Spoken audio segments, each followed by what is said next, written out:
Hello everyone welcome to iCare junior. एटी आपण मैंने देखिपे मु NMMS पोर्टाल रे अच्छी यार लिंक मु आपण मानक ग्रुप रे एवं ये वीडियो कमेंट पिला माने पिन करदेवी।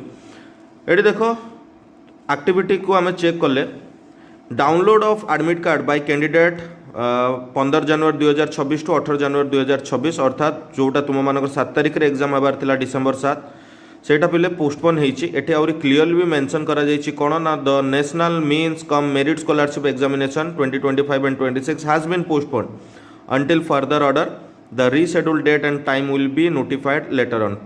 परवर्ती समय रे हमको नोटिफाई करा जिवो कि एग्जाम केबे हबो एवं कोठी हबो।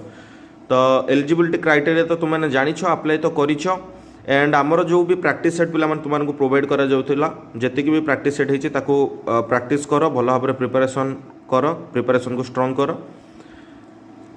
जब भी नोटिफिकेशन आसीबो पूरा रेडी होइके थाओ। Thank you so much.